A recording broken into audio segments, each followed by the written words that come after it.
Tak usah diragukan lagi, sejak terbit pertama kali di Eropa pada abad 17 lalu, media cetak khususnya koran merupakan salah satu pembentuk peradaban. Koran tak hanya menyebar kabar dari pojok-pojok bumi, tapi juga menyemai pengetahuan kepada pembacanya. Namun 4 abad kemudian, di paruh kedua milenium ketiga, posisi media cetak dari koran tabloid hingga majalah mulai goyah. Satu persatu rontok, fenomena global ini menular ke tanah air. Salah satu penyebabnya adalah peralihan kebiasaan membaca manusia modern ke media berbasis internet atau online. Peradaban cetak kini berada di bibir jurang. Kalau salah merespon zaman bisa tamat. Bersama saya Carlos Michael, Anda menyaksikan In-Depth, siasat cetak melawan mati.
Ediono masih menekuni pekerjaannya sebagai loper koran.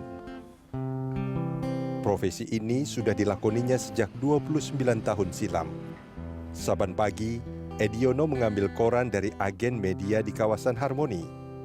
Dari sana dia bergerak ke daerah Roksi, Jakarta Barat untuk mengantarkan koran ke para pelanggannya. Seiring memudarnya pamor media cetak, jumlah eksemplar yang sanggup dijualnya pun turun. Imbasnya, penghasilan Ediono juga turun. Kata-kata koran. Penghasilan dari menjual koran itulah yang membuat asap dapur Ediono mengepul. Kita kan dapat pendapatannya setiap bulan itu 800. Nah, kalau sekarang? Sekarang ya dapatannya 600, 700. Jainabun, seorang agen koran di kawasan Harmoni, Jakarta, merasakan hal yang sama. Penghasilannya cenderung turun. Masa emas penjualan media, khususnya koran, telah berlalu. Tahun 1980-an lalu, Jainabun pernah mencicipi manisnya bisnis agen media. Dulu zaman Pak Harto tuh oplah banyak masih karena belum banyak macam. Terus kalau sekarang kan zaman SBY itu kan udah ada elektronik segala macam, terus kan banyak ragamnya. Ya beda lah jualan dulu sama jualan sekarang. Jainabun sadar dengan apa yang terjadi. Zaman telah berubah. Kue media cetak terus tergerus karena perkembangan teknologi informasi. Habit atau kebiasaan orang membaca pun berubah. Kalau dulu kan belum ada elektronik, kita jualan masih enak. Kalau sekarang kan udah ada elektronik, orang-orang udah berpindah kan, mendingan lihat handphone kan. Apalagi anak-anak muda sekarang, udah rata-rata nggak mau baca koran. Di tengah pamor media cetak yang meredup, Jainabun emoh menyerah. Setiap pagi, dia dan adiknya membuka lapak, oplah penjualan yang turun tak menyurutkannya. Ya, tinggal 50% lah kalau sekarang. Kebanyakan orang udah pindah ke elektronik. Kalau sekarang kita tinggal bertahan aja dengan opla yang ada.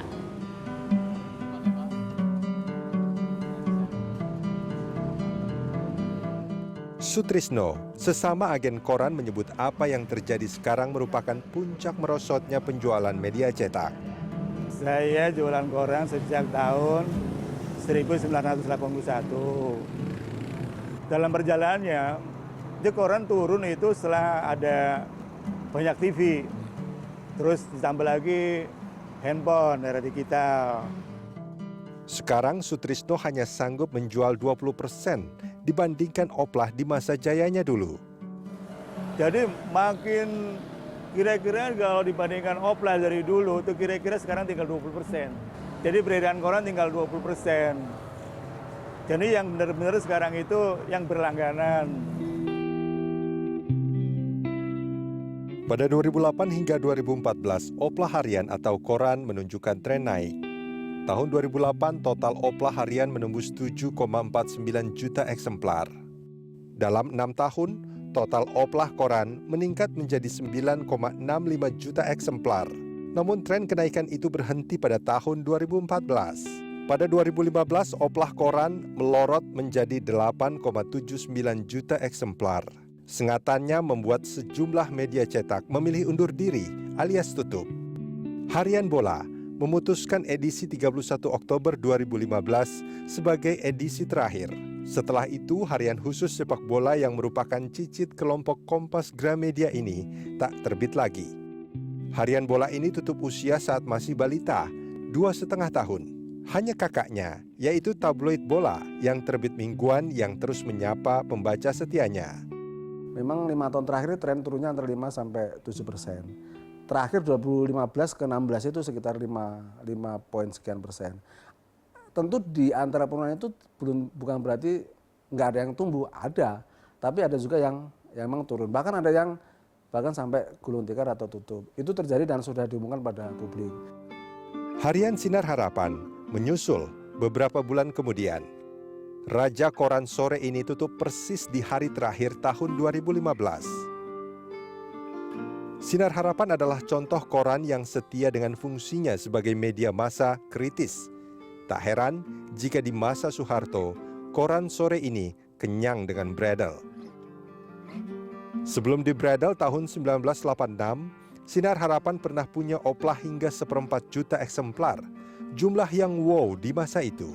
Sempat hidup lagi tahun 2001, Sinar Harapan akhirnya mati saat usia menginjak 54 tahun.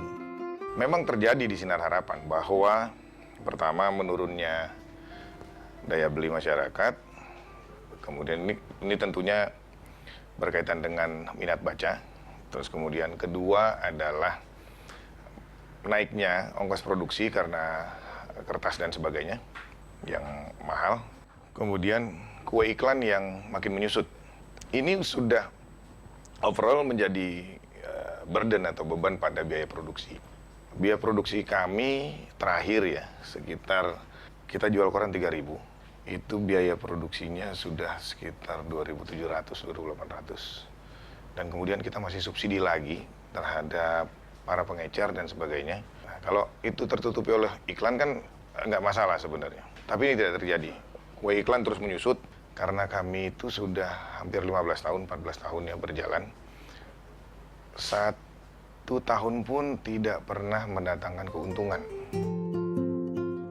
Itu tadi cerita muram koran. Bagaimana dengan media cetak dengan segmentasi lebih khusus? Ternyata sama saja. Majalah Sastra Horizon sekarang fokus ke platform dalam jaringan atau online. Artinya selamat tinggal edisi cetak. Salah satu pendiri Horizon, Taufik Ismail menyatakan biaya menerbitkan media cetak cukup besar. Anda pecinta sastra, sekarang tak bisa lagi membeli Horizon versi cetak. Berselancarlah di internet untuk menyantap beragam menu terkait sastra.